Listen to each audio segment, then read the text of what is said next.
today's class, we'll be looking at partial differential equation. We'll be looking at what? Partial differential equation. We'll be looking at partial differential equation, right?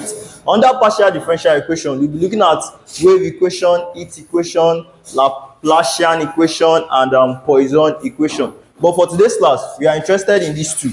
We'll be taking these first two, right? Now, when we say partial differential equation, we are familiar with what differential equation is, right? We are familiar with what differential equation is. We've done ordinary differential equation.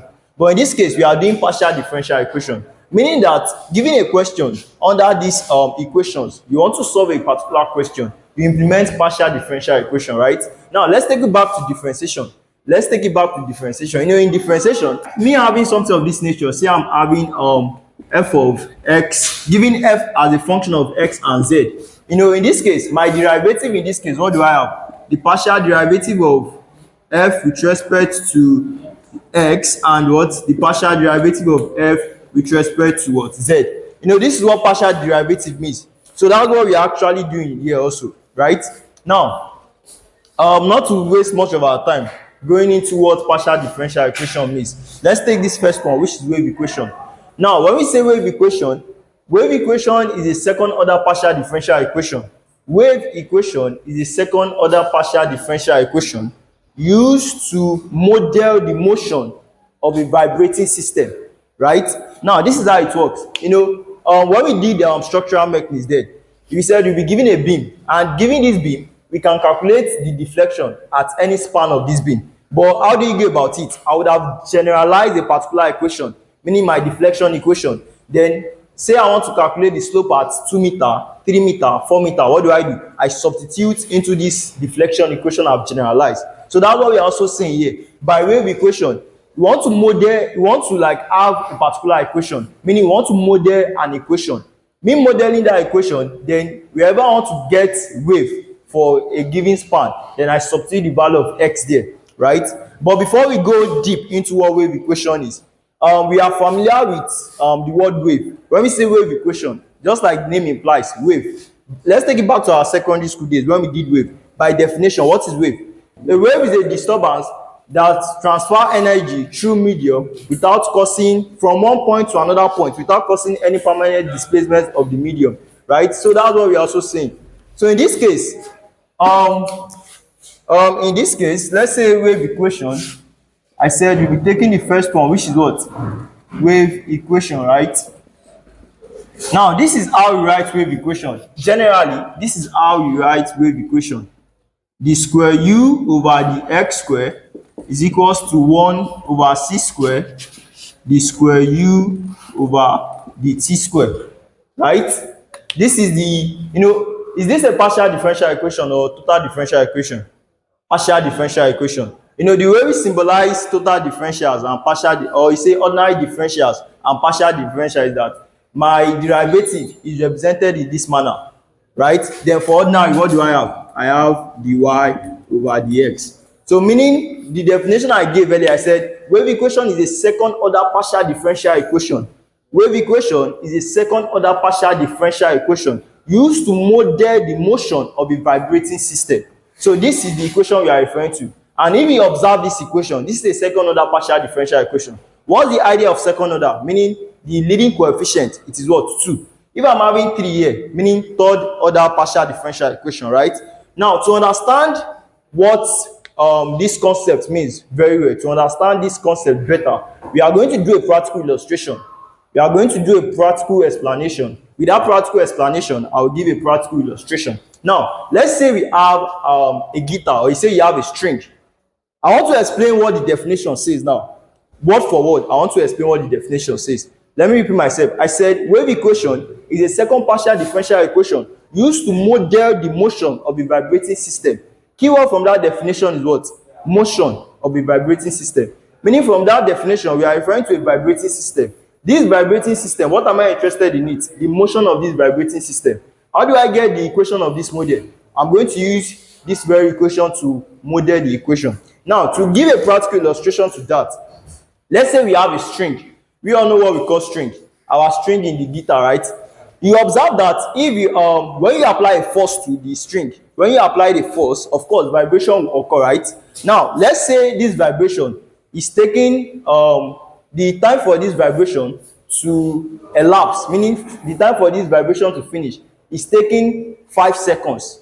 Are you getting me out of? Let's say we have a string, the string in our guitar. Let's say you apply the force, right? You are applying a force. We are now saying that, me applying a force, vibration will occur. Let's say this vibration is taking 5 seconds, right?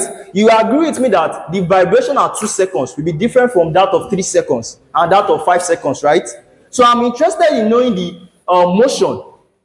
What yield the vibration? It is motion, meaning the movement. It is moving up and down, to and fro, right? So I'm interested in knowing the motion at 2 meter, 3 meter, 4 meter. Are you getting me at all? So as far as this concept is concerned, we are referring to two functions. The first one is the space function, while the other one is the time function. Meaning that, let's say diagrammatically, this is what I'm saying. Diagrammatically, say you have this guy. Diagrammatically, let's say you have this. Let's say you have this. When we say wave, let's take it back to physics. This is how we represent wave, right? With the illustration I gave you guys, saying we have a string. Let's say this is the first vibration of the string. This is the first vibration of the string. This is the second vibration. This is the third vibration. This is the fourth vibration. The motion of this vibration at each distance will varies, right? Let's say this is x. Say this is x. X equals to 0, and this is x equals to L. The vibration, and let's say this is the span, meaning let's say x is equals to L over 2. The vibration that will occur at x equals to L over 2 will be different from what? That of 0 and that of what? L, right? But don't forget that this very guy, this initial end is a fixed end, right? It is fixed. Why this is also what? Fixed. And if these two ends are fixed, will vibration occur there? These two ends, they are fixed already. Is there going to be vibration? Vibration will not occur. Meaning that the vibration will just occur within this span. Are you getting that? It will occur at the middle. So this is what we call boundary condition. This is boundary condition that we are going to implement in a given question. So as I was saying, this is a typical illustration of wave equation. With the practical explanation I said, saying that we have a string, then by the time we apply the force to this string, it will start vibrating. So let's say this is your first vibration, this is your second vibration, this is your third vibration, and this is your fourth vibration. This is a typical example of wave, right? In physics, then where we did wave, this is how we do represent wave. So that's what it means by wave equation. Now, why am I doing this? I'm doing this because I want to understand. I want to know the function involved. Are you getting me at all? I'm doing this illustration so as to know the function involved. In this case, we are saying partial differential equation. By partial differential equation, okay, let's do it this way. Let's take it back to an ordinary differential equation. Say you have the square y over the x square plus 2 dy over the x equals to 4, right? And you have the square p over the p square plus 4 the p, let's say this is t. The p dt equals to sine t. Now, say this is 1, say this is 2. My question is, equation 1 and equation 2, what are the functions involved in equation 1 and equation 2? For this first equation, what's the function involved? 1 what? 1 x. Yes, 1 x. What about 2? P and t. Yes, that's it. P and t. Meaning for this differential equation, the function involved is what? Y and what? X and y, right? For this, what do I have? P and t. So meaning that as far as wave equation is concerned, I want to know the functions involved. Looking at what we have here, we've seen that function x is involved. True or false? True. Which is the distance? Which is the distance? And for every distance, it has their respective time, right? Say this is your first vibration. The time that this first vibration occurred is different from the second vibration, is different from the third vibration. So I'm now saying that as far as wave equation is concerned, we'll be referring to two functions. Which the first one is what? X, while the other one is what? T. X is called the space function. X is called what? The space function. Y t is called what? The time function. X is called what? Space function. Y t is called what? Time function. And you would have seen that from what we have here. This is what defines wave equation. In form of partial differential equation, this is how you write a wave equation. Looking at this, what do you have? You're having x, you're having what? How many functions do you have here? You're having u, you're having x, and you're having what? T. So you writing this, what it means is that u is a function of x and t. U is a function of x and t. Where this guy, which is x, is the space equation, and t is the what? Time equation. Now, the whole idea is that you'll be given a partial differential equation. Given this partial differential equation, I want to bring it back to ordinary differential equation. You'll be given partial differential equation. Given this partial differential equation, I want to bring it back to ordinary differential equation. Me bringing it back to ordinary differential equation, I'll be able to use any techniques, right? But just now, the commonly techniques used when you bring it back to ordinary differential equation is called the separable variable. If you remember what separable variable means when we did differential equation, the whole concept of separable variable is that, say you have function y and x, you are trying your possible best to isolate function y from function x. So that's how it works, right? So I'm saying that as far as wave equation is concerned, the very first thing we need to know is the definition. By definition, it is telling me that it is a second order partial differential equation used to model the motion of a vibrating system, right? Meaning you have a vibrating system, you want to write a general solution for that motion of that vibrating system, make use of wave equation. And to understand it, I said, let's take it back to structural mechanisms. When we did structural mechanisms, we'll be given a beam. You giving that beam, you want to know the deflection at different span of that beam. How do you go about it? You have to generalize a deflection equation. By the time you generalize that deflection equation, you start substituting the span you want to know your deflection, right? This is what I'm saying. Let's say you have this beam. A simply supported beam, right? And this is loaded with a point load, P kilonewton. I have deflection like this. Let's say this is X. The total span, let's say this total span is 5 meter. I can know the deflection at, okay, let's say this is A, this is B, this is B, this is C. Okay, A, B, C, D, and E, right? I can know the deflection at A, I can know the deflection at B, the deflection at C, and the deflection at D. How do I go about it? An equation would have been generalized. Let's say the value of x here is what? 0, right? The value of x here is what? Let's say 5. With what we have here, the value of x here is what? 5. Let's say the value of x here will be what? 2.5. Then the value of x here is what? Let's say 1.5. So by the time you substitute these respective values, you know the deflection at each point. So that's what we are doing also. That's what wave equation means. So that's the first thing we need to know. So moving on, which is the second aspect. So let's all right, the second one is the boundary condition. The second one is what? Boundary condition. But also note that since from this guy now, I'm saying that any question up to this level? Any question? No question, right? Now from here, also take note that okay, let's continue.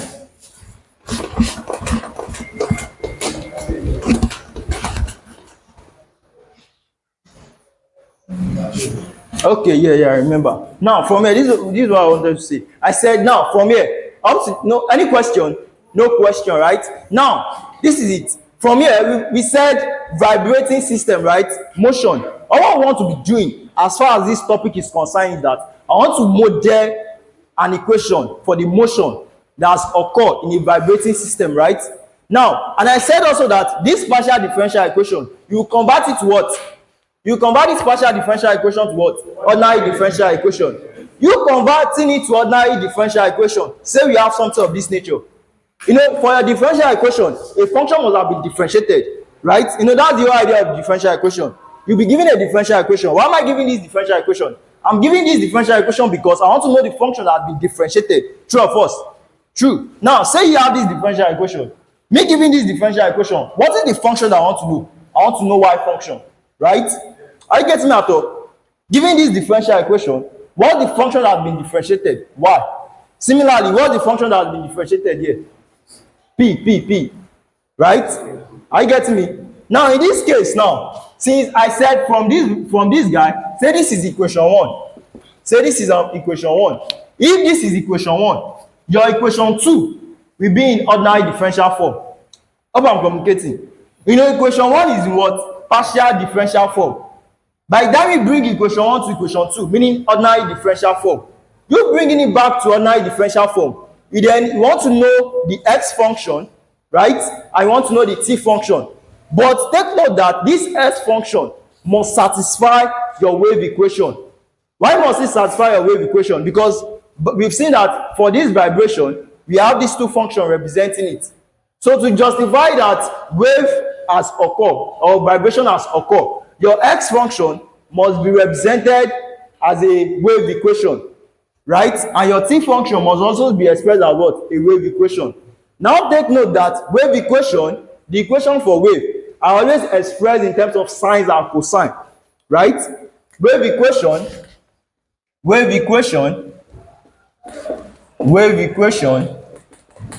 are always expressed in terms of sines and cosines.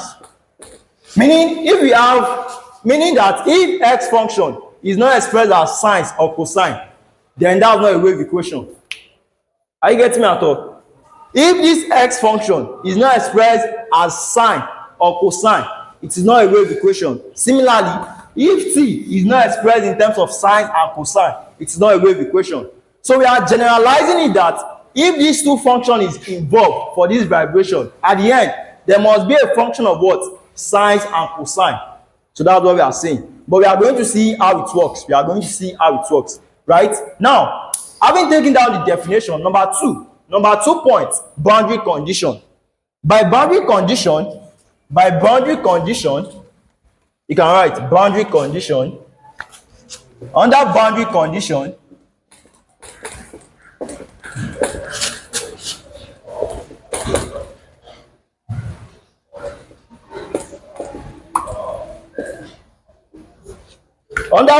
condition, we are saying that this is how we write our boundary condition.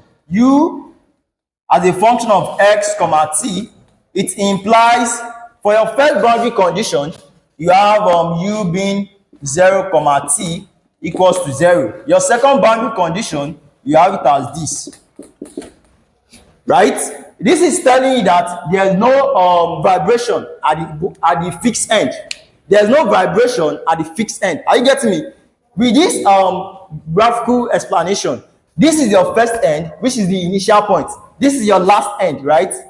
These 2 points, they are fixed, right? And we've said our wave equation, this is how you write your wave equation. Where x is a space function, meaning the distance. Where t is the what? Time function, right? Now, I'm not saying that for this first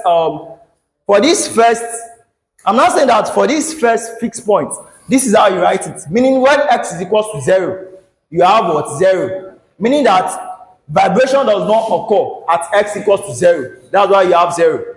Similarly, when x is equals to L, you have 0. Meaning vibration does not occur when x equals to L. Meaning the other fixed end. So this is the second point, which is the boundary condition. Then the third one, separation of variable function, separation of variable solution. The third one, separation of variable solution. Separation of variable solution.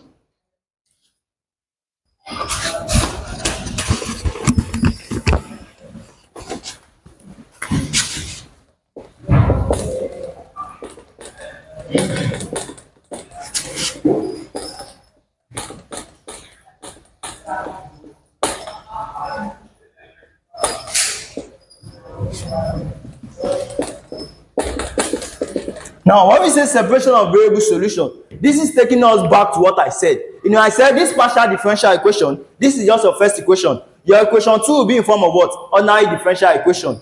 Then you perform the techniques that can be implemented to that ordinary differential equation. Now, this is what we are going to do. Since I didn't know that I'm having this guy, right? And I also know that, now this is how it works. I didn't know that the partial differential equation that generalized wave is what? the partial derivative of, right, I know it to be this, right, equals to 1 over c squared, right?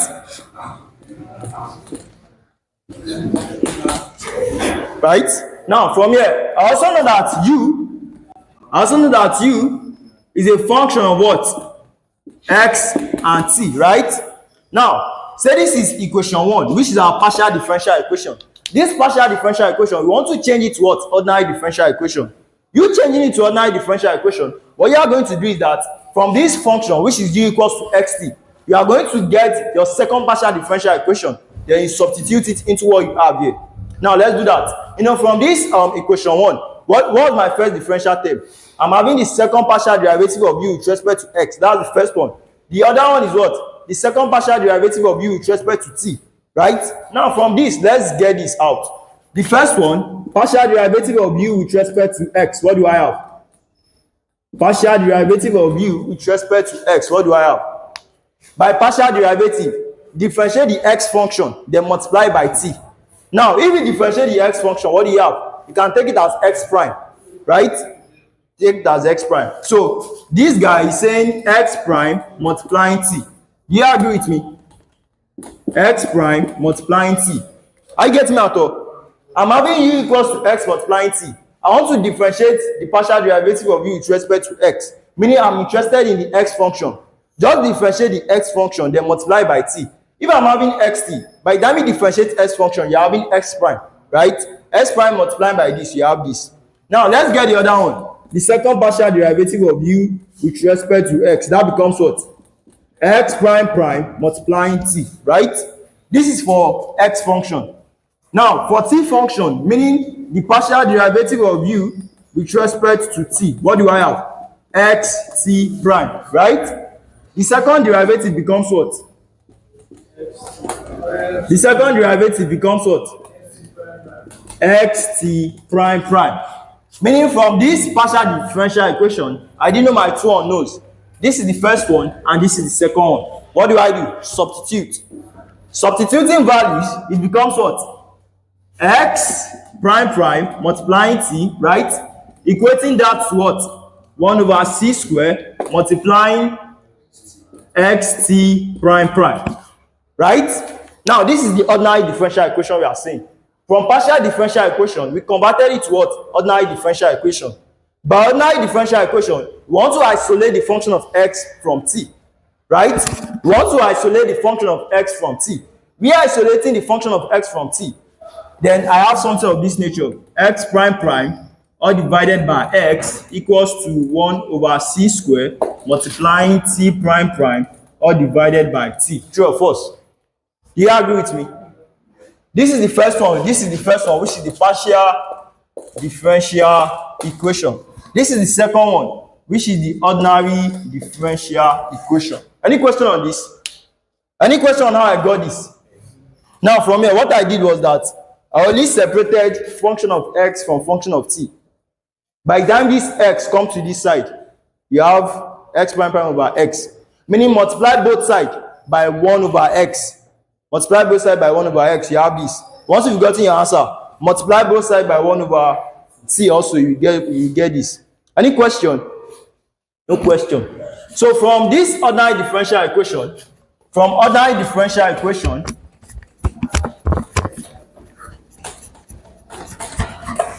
now from this ordinary differential equation, then I have what you are going to do is that you are going to equate this to a constant, right? From this, I'm having x prime prime over x, right? Equating that to 1 over c squared, t prime prime over t, right? Now, earlier when we started, we said this is a wave equation. We said this is a graphical representation of wave, right? Are you getting me at all? And we said this analogy is defined by two functions, which is what? X and what? T.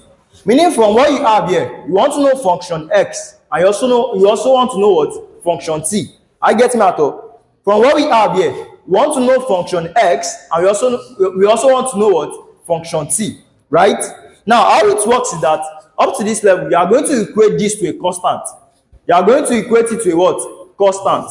You equating it to a constant. Let's say our constant in this case is k, meaning I'm having this equating towards k. Say equation 1. From equation 1, you can write equation 1 as x prime prime over x equals to k, right? Say this is equation 2. From this same equation 1, you have 1 over c squared t prime prime all divided by t equals to what? K. Say equation 3, right?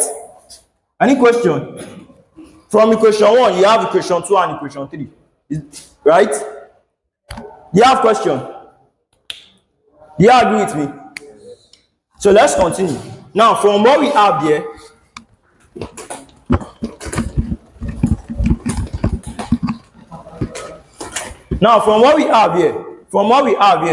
from equation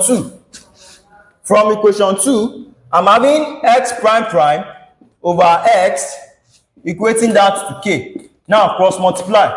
By the time you cross multiply, you then have x prime prime equals to xk, right?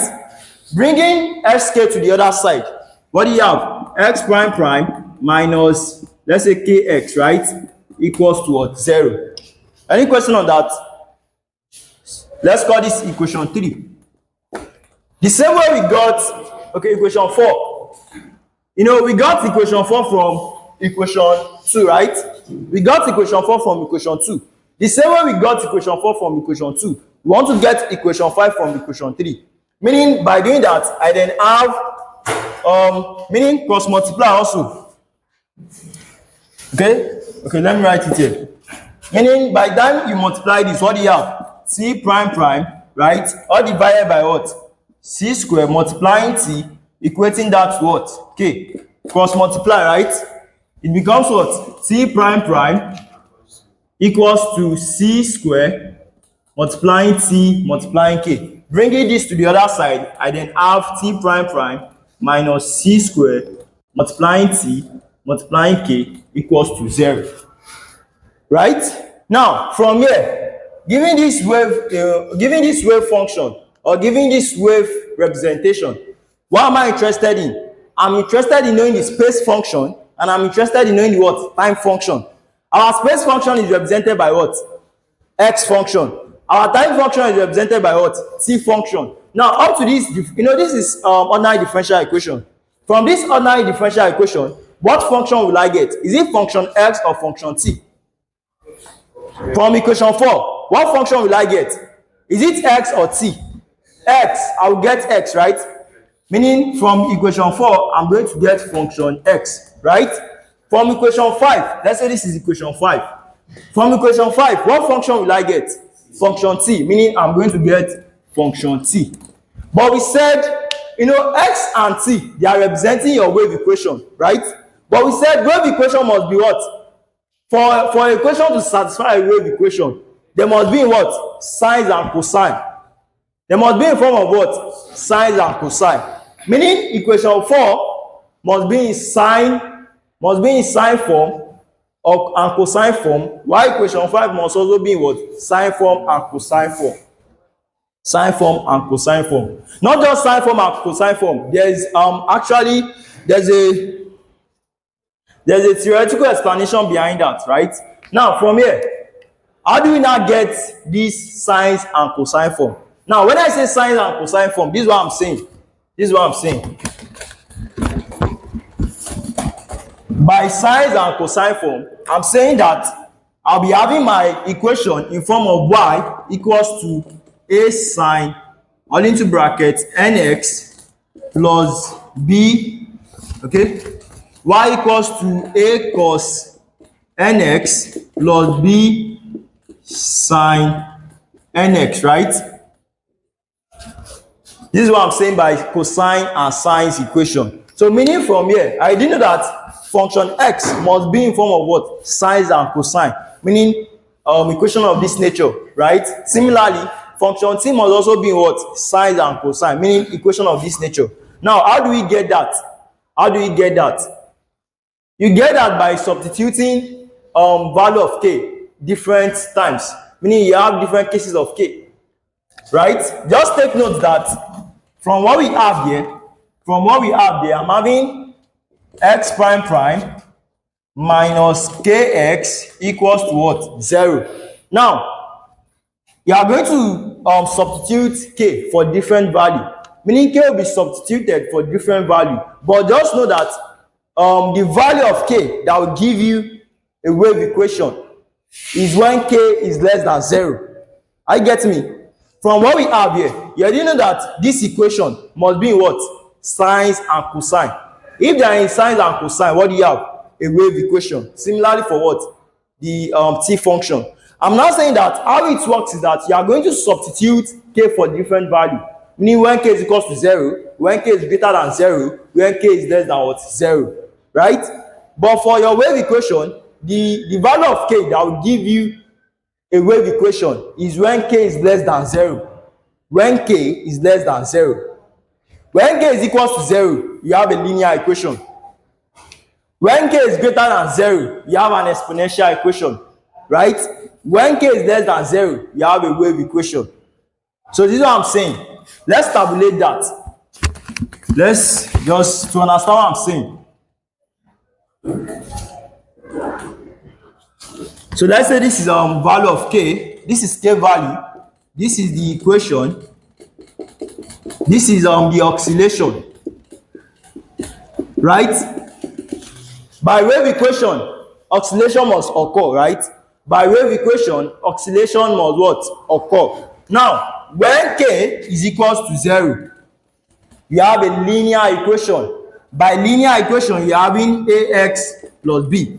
Meaning, when you have a linear equation, as oscillation occur, as wave occur, when you have a linear graph, or you say a linear line, as wave occur, this is what I'm saying.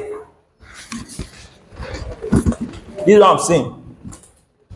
Now, from here, the interpretation of this is that from what we got, we've gotten two equations now. We've gotten two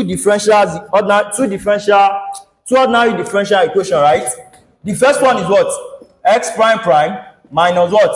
Kx equals to 0. This is the first one that will give us the function of x from this graphical explanation. Then the second one is what? T prime prime minus what? Minus c square tk, right? Okay, let's say kc square multiplying t equals 0. This one will give me function of what? T. And I know that these two functions must be a wave equation. When we say wave equation, meaning a good oscillation has occurred, right? Now, how do you get this wave equation that will satisfy a good oscillation? You are going to substitute value of k in three places. When k is equals to 0, when k is equals to 0, when k is greater than 0, and when k is less than 0. For those conditions, they have their respective graph, or you say they have their respective equation. When k is equals to 0, you have a linear equation. By linear equation, this is how the graph looks like. Let's say this is y, this is what? X. You have a graph of this nature. Now, with this graph, has oscillation occur? No. So meaning for your oscillation, there is no oscillation. That's it. Right? When k is greater than 0, you have an exponential equation. So you are having a exponential negative nx plus b exponential positive nx. And this is how the graph looks like. This is when k is equals to 0. This is when k is greater than 0. This is your graph. This is your graph. Let's say this is y. Let's say this is x. This is how your graph looks like. You are having a graph of this nature. Has oscillation occur? No. So you're right, no oscillation. But when k is less than 0, meaning you are saying a cos nx plus b sin nx. And the graph that represents this equation, this is the graph of this equation.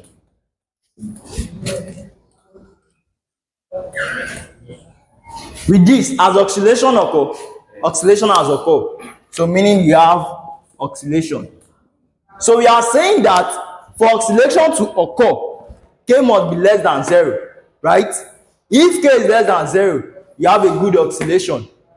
And if you have oscillation, this is the equation. And you can relate it to our physics when we did wave. The wave equation for this is always in y equals to a sine something, right?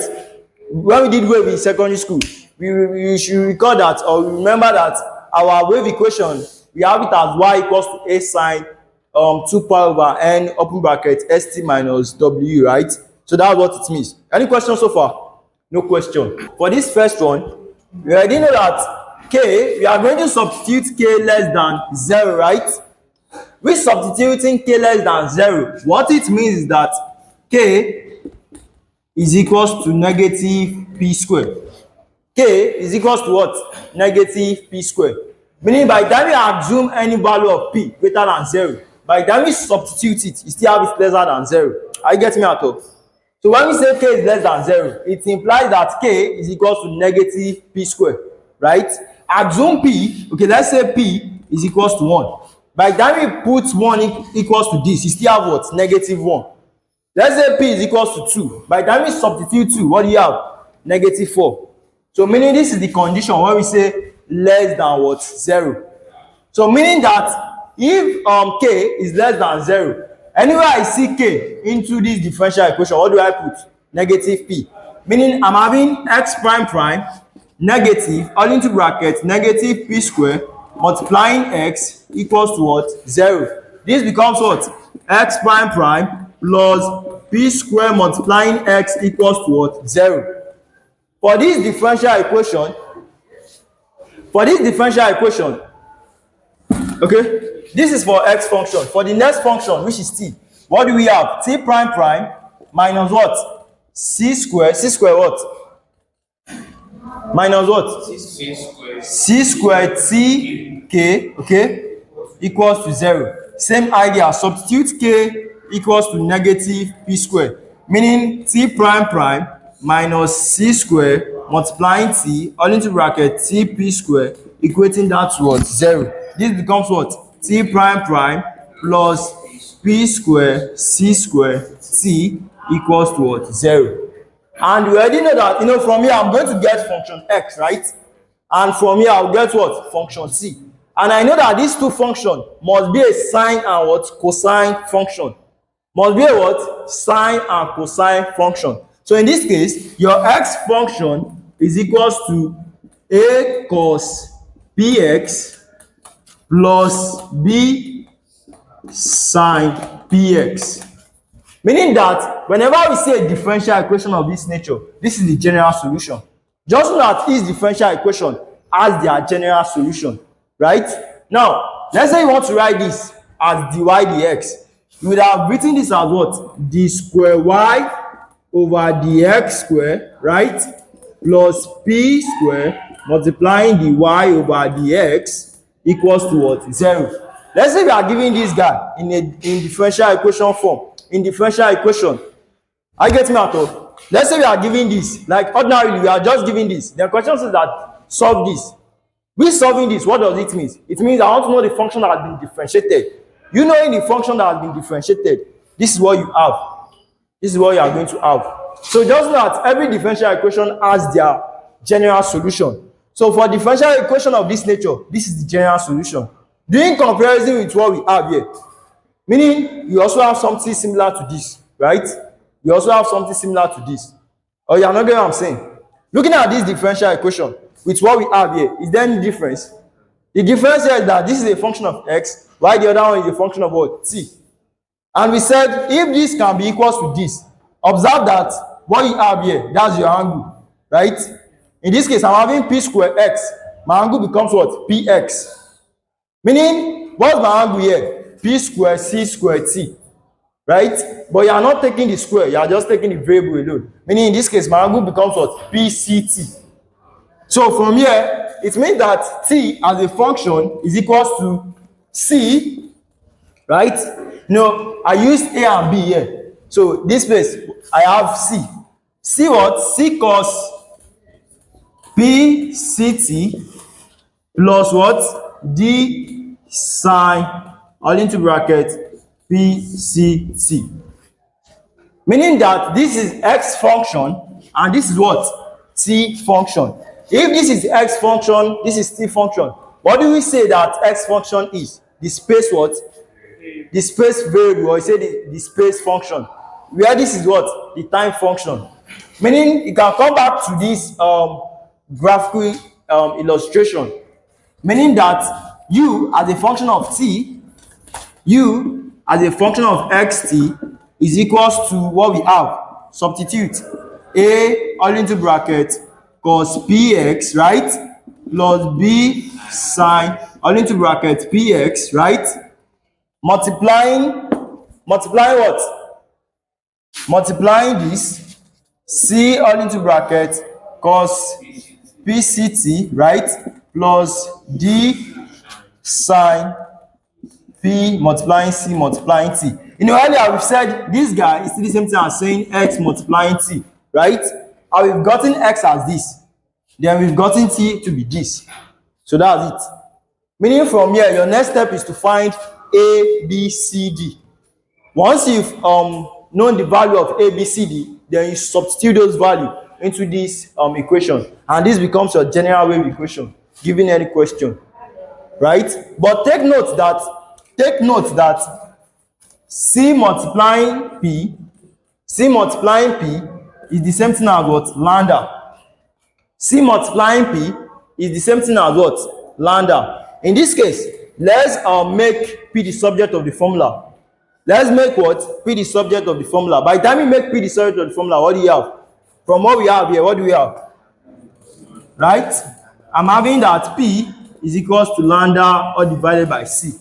Now, what we are going to do is that anywhere I see p, substitute what?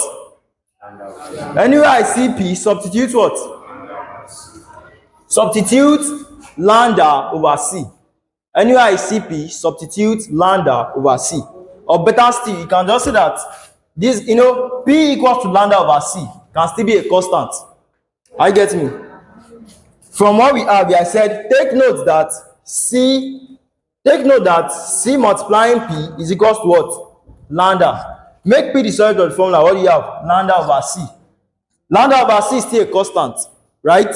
So let's say the constant in this case, let's take it as what? Lambda. Are you getting me at all? Let's say the constant in this case, assume it as what? Lambda. So meaning that if you are assuming p equals to lambda over c as lambda, anywhere you see p, you substitute what? Anywhere you see p, what do you substitute? Lambda. Now from this our general solution, let's substitute lambda instead of we having p. So this becomes what? This becomes what? So this is what we are saying now. Don't get complicated. Now from here, I said, note that c multiplying p is equals to what? Lambda, right? Make p the subject of the formula. What do you have? Lambda over c. This guy is still a constant. This constant, let's say we have it as lambda itself, right? So meaning in this case now, I'm having cp equals to lambda, right? And I'm also having p equals to what? Lambda. Are you getting me out of? Meaning from what we've got here, anywhere I see cp, what do you have? Lambda. Anywhere I see p, what do I have? Lambda. Now for this first one, I'm having what? I'm having p. P becomes what? Lambda, right? When we say lambda, meaning wavelength. So I'm having lambda x. I'm also having what? Lambda x. Similarly for this, I'm having cp. You know, this is p multiplying c, which is cp. What do I have? Lambda. So I'm having lambda t. This also, what do I have? Lambda t. Lambda t. So that's how it works. But you understand better when we start solving. Because in some textbook, you see what we have here. You just see lambda x, lambda t. Why in some textbook, you see the first one that we have initially. So moving on. I said the next aspect is to what? Get A, B, C, and D. How do you get A, B, C, and D? You are going to get A, B, C, and D using the boundary condition and what? Initial condition. You are going to get what? A, B, C, and D using what? Boundary condition and what? Initial condition. Now, you know, we've said that what we got here, this is x function, right? Y, this is what? T function. By x function, meaning the space function, right? By space function, apply boundary condition. By space function, apply boundary condition. By time function, apply the initial condition. So that's what I'm saying. Let's see.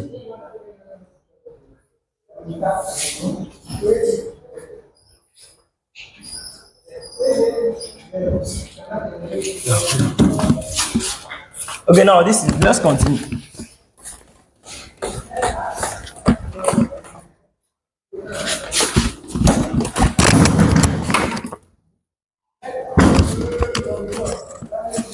Now from here we said we've gotten our earlier when we started we said we have u as a function of st, which is equal to what? X multiplying t, right?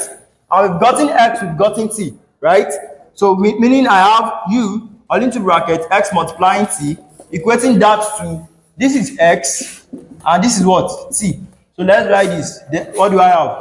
I'm having all into bracket a cos what? Lambda x, right?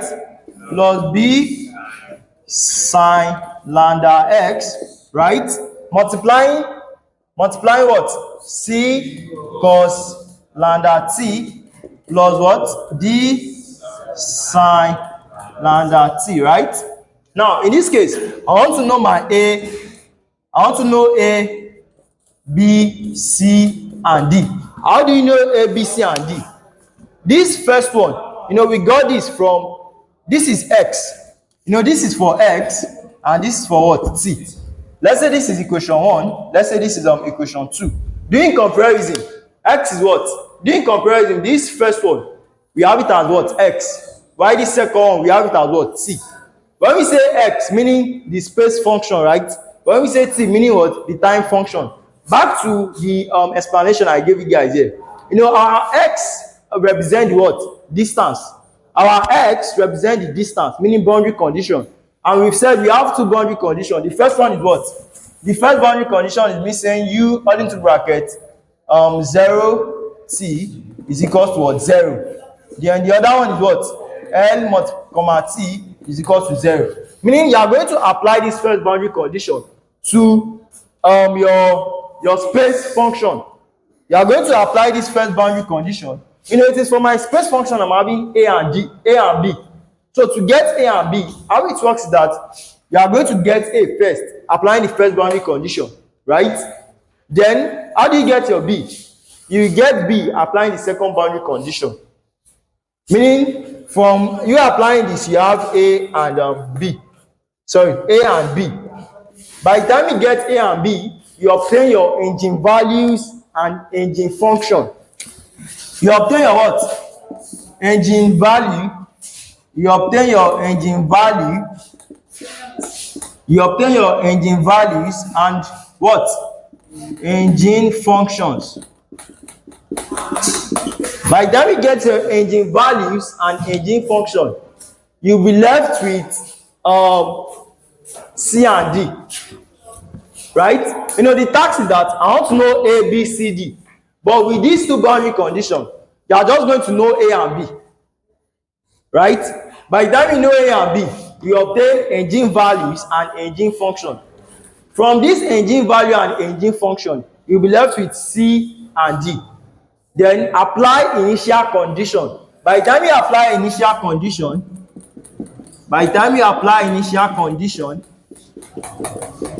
you then have, by initial condition, you obtain C and D. But you see how it works. So all this explanation is just to have an insight on what wave equation means. Just know that wave equation is still the same thing as the idea of wave equation is still the same thing for its equation. But for its equation, you want to know the temperature. Say you have a material, and this material, the temperature will have been distributed around this material. So you want to know the temperature at different surface of that material. So that's what it means. So let's take an example. Yeah, what's that? No. It's still the same thing.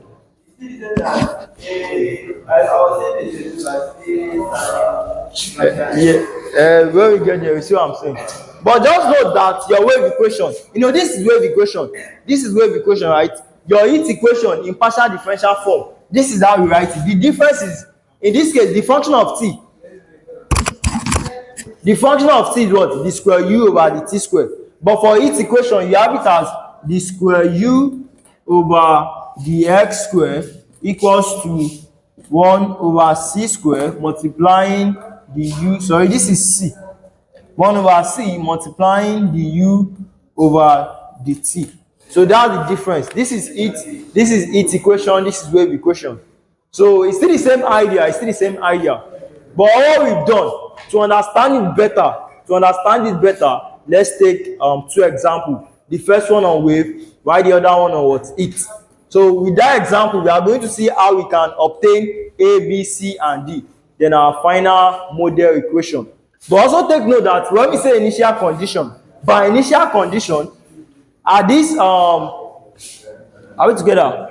Now by initial condition, we have 2 initial conditions will be given. Say you are given a question, you always be given 2 initial conditions, or sometimes you'll be given just initial condition, meaning 1 initial condition. Now your first initial condition, this is how you have it. You're having it as u all into bracket x, 0 equals to 0. While the other one is partial derivative of u with respect to t, where t tends to 0. So the interpretation to this is that, this is x function, this is t function, right? Meaning at t, meaning that when t is equals to 0, meaning when t is equals to 0, you equate what you have as 0. So this is what we got now. This is our general equation. So what you are going to do, what this first initial condition is telling you that substitute anywhere I see t, substitute it to what? 0. Equating it to what? 0. In some cases, you will now have this as 0. Let's say you have it as 5 pi sine 4 pi x. Meaning that what you are going to do is that substitute t equals to 0 into the general equation you've gotten, then equate it to this, right? Or some cases you equate it to 0 depending on the initial condition given to us. Why this number 2? It is telling you that differentiate the function you've gotten, then substitute t equals to 0. Substitute t equals to 0. So let's take example.